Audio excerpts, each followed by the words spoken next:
High guys, Kisan വാനിയുടെ പുതിയൊരു വീഡിയോയിലേക്ക് നിങ്ങൾക്കെവർക്കും ഹൃദ്യമായ സ്വാഗതം. ഇപ്പോൾ പ്രിസിഷൻ ഫാമിംഗ് അല്ലാതെ ഓപ്പൺ കൃഷി ചെയ്യുന്നവർക്ക് എലിയുടെ ശല്യം നമ്മൾ വളരെ കൂടുതലായിട്ട് കാണുന്നുണ്ട്. അപ്പോൾ അതെങ്ങനെ കൺട്രോൾ ചെയ്യാം, അതിനു വേണ്ടി ഒരു വിദ്യയാണ് ഞാൻ കാണിക്കാൻ പോകുന്നത്. അപ്പോൾ അതിന് വേണ്ട സാധനങ്ങളെന്ന് വെച്ചാൽ ആദ്യം കുറച്ച് കോട്ടൺ വേണം, പിന്നെ ഒരു ഉണ്ട ശർക്കര വേണം.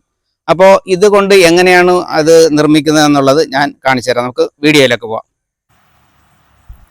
ആദ്യമായിട്ട് നമ്മൾ ഒരു പാൻ എടുക്കുക. പാൻ എടുത്തിട്ട് അതിലേക്ക് ഈ ശർക്കര ഉണ്ട ഇടുക.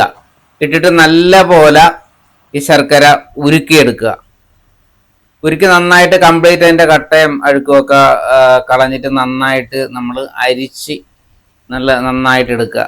എടുത്തതിന് ശേഷം ഒരു ലേശം നെയ്യ് ഒഴിക്കാൻ പറ്റുമെങ്കിൽ നല്ലതാണ്. അതിനകത്തോട്ട് ലേശം നെയ്യ് ഒഴിച്ച് കൊടുക്കുക. അതിനുശേഷം നമുക്ക് കുറച്ച് തേൻ, ചെറുതായിട്ട് ഒരു വളരെ കുറച്ച് തേനും കൂടി ഒഴിച്ചു കൊടുത്താൽ വളരെ നന്നായിരിക്കും.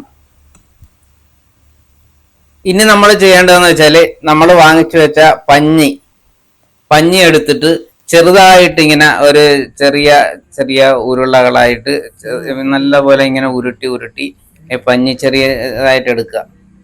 പഞ്ഞി ചെറുതായിട്ട് എടുത്തിട്ട് ഈ പഞ്ഞി നമ്മൾ അരിച്ചു വെച്ചിരിക്കുന്ന ശർക്കരയിലിട്ട് ഇങ്ങനെ മുക്കുക. കൈയൊന്നും പൊള്ളിക്കരുത്, കാരണം എന്ന് വെച്ചാൽ ശരിക്കും ഉരുകിയിരിക്കുന്ന ശർക്കരയാണ്. അപ്പൊ അതിനകത്തോട്ട് കൈ മുട്ടിക്കഴിഞ്ഞാൽ ആ ഭാഗം പൊളിഞ്ഞു പോകും. അപ്പൊ അതുകൊണ്ട് നമ്മൾ വളരെ ശ്രദ്ധിച്ച് എന്തെങ്കിലും ഒരു കമ്പ് എന്തെങ്കിലും ഉണ്ട് ഇതേമാതിരി നമ്മൾ ഇതിനകത്തിട്ട് അങ്ങോട്ടും ഇങ്ങോട്ടും ഒക്കെ ഇളക്കി ഇതിന്റെ കംപ്ലീറ്റ് ഇതിന്റെ പുറത്ത് ഈ ശർക്കര പിടിപ്പിക്കുക. അപ്പൊ ഇപ്പൊ ഏതാണ്ട് നന്നായിട്ടൊക്കെ ശർക്കര ഈ പഞ്ഞിയുടെ പുറത്തൊക്കെ പിടിച്ചിട്ടുണ്ട്. അപ്പൊ പിടിക്കാത്തതെല്ലാം കൂടിയൊക്കെ എടുത്ത് നന്നായിട്ട് കംപ്ലീറ്റ് ഒന്ന് പിടിപ്പിച്ചെടുത്ത ഇപ്പൊ നമ്മൾ ഈ തേന് ചേർത്തത് എന്താണെന്ന് വെച്ചാൽ പെട്ടെന്ന് ഒരു നല്ല സ്മെല്ല് കിട്ടും. എനിക്കൊക്കെ പെട്ടെന്ന് തേനിന്റെ സ്മെല്ലും അതുപോലെ തന്നെ നെയ്യുടെ സ്മെല്ലും ഉണ്ടെങ്കിൽ പെട്ടെന്ന് വരാൻ വേണ്ടിയിട്ടാണ് നമ്മൾ ഇതിനകത്ത് ഈ നെയ്യും തേനും ഒക്കെ നമ്മൾ ചേർത്തത്. ഇനി ഇത് നമുക്ക് ഒരു ഇല എടുത്തിട്ട് ആ ഇലയുടെ പുറത്തോട്ട് നമുക്കൊന്ന് തുകരാൻ വേണ്ടി വെക്കാം. അതായത് ഇത് ഉരുട്ടി വരുമ്പോൾ തന്നെ നല്ല ടൈറ്റായിട്ട് വരും. അപ്പോൾ അത് നമ്മളൊരു ഇലയിലായിട്ട് ഇതിങ്ങനെ മാറ്റി വെക്കാം. അപ്പം നമ്മൾക്കിത് ഇനി ഈ ഇലയിൽ വെച്ചിരിക്കുന്നത് നമുക്കൊന്ന് തുകർത്തിയെടുക്കാം. കാരണം എന്ന് വെച്ചാൽ ഇതൊന്ന് തുകർത്തിയെടുത്തതിന് ശേഷമാണ് നമ്മൾ എലി വരുന്ന സ്ഥലങ്ങളിലും അതുപോലെ തന്നെ എലി നമുക്ക് ഉപദ്രവം ചെയ്യുന്ന സ്ഥലങ്ങളിലും മാളങ്ങളിലും അതുപോലുള്ള സ്ഥലങ്ങളിലൊക്കെ നമുക്കിത് കൊണ്ടുവയ്ക്കാം.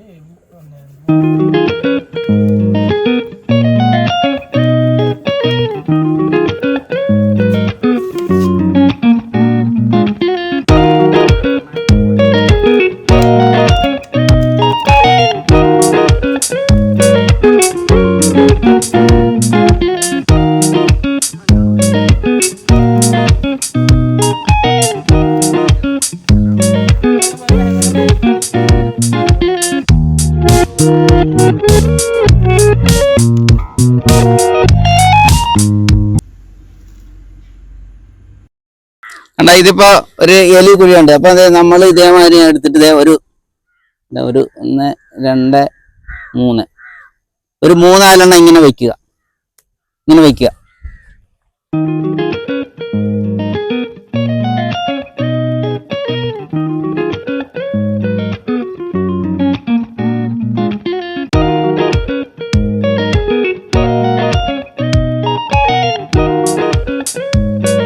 എടുത്തത് ഇങ്ങനെ വേറൊരു സ്ഥലത്തും വയ്ക്കുക. കണ്ട ഒരു 3-4 നമ്മളിങ്ങനെ വെച്ച് കൊടുത്തു കഴിഞ്ഞാൽ ഇത് എലി വന്ന് എടുത്തുകൊണ്ട് പോയിക്കോളും. ഒരു 3 ദിവസം കഴിയുമ്പം എലിയത്ത് പോകും. കണ്ടാ, ഇത് എലി വരാൻ സാധ്യതയുള്ള സ്ഥലങ്ങളിലാണ് നമ്മൾ വയ്ക്കേണ്ടത്. അപ്പൊ നമുക്ക് എലി വിഷം വയ്ക്കാതെ തന്നെ എലിനെ നമുക്ക് നിയന്ത്രിക്കാം. ഈ കപ്പ നമ്മളിപ്പോ മൾച്ചിങ് ഷീറ്റ് ഇട്ട് ചെയ്തിരിക്കുന്നതാണ്. അപ്പൊ ഇതിന്റെ ഉള്ളിലൊന്നും എലി അങ്ങനെ കയറാറില്ല. എങ്കിലും നമുക്ക് എലി ഈ പ്രദേശത്ത് കൂടി വന്നു കഴിഞ്ഞാൽ അപ്പോൾ ഇത് എടുത്തോളും. ഇത് നല്ല സ്മെല്ലും നല്ല മധുരമൊക്കെ ഉള്ള കാരണം എലി പെട്ടെന്ന് എടുക്കും. എടുത്തു കഴിഞ്ഞാൽ ഒരു 4 ദിവസം കഴിയുമ്പോൾ തന്നെ എടുക്കുന്ന എലി എന്തായാലും അത് ചത്തും. ഇത് ഞാൻ പരീക്ഷിച്ച് നോക്കിയിട്ട് നല്ല റിസൾട്ട് കിട്ടിയിട്ടുള്ളതാണ്. തീർച്ചയായിട്ടും എലി ശല്യമുള്ളവർ ഇത് ചെയ്ത് നോക്കണം. വേണ്ടത് ഇതേമാതിരിയുള്ള കുരുടതെ ഇങ്ങനെ അവിടെ കൊണ്ടുവയ്ക്കുക. ഉരുണ്ടുപോയി, കുഴപ്പമില്ല. വേണ്ട, ഇങ്ങനെ വെച്ച് കഴിഞ്ഞാൽ പെട്ടെന്ന് എലി എടുക്കും. അപ്പൊ നിങ്ങളെല്ലാവരും ഇതേപോലെ ഒന്ന് എലി ശല്യമുള്ളവരൊന്ന് പരീക്ഷിച്ച് നോക്കുക. സുഹൃത്തുക്കളെ, വീഡിയോ ഇഷ്ടമായെങ്കിൽ തീർച്ചയായിട്ടും ലൈക്കും ഷെയറും കമന്റും ചെയ്യാൻ മറക്കരുത്. മറ്റൊരു വിഷയവുമായി വീണ്ടും വരാം. നന്ദി, നമസ്കാരം.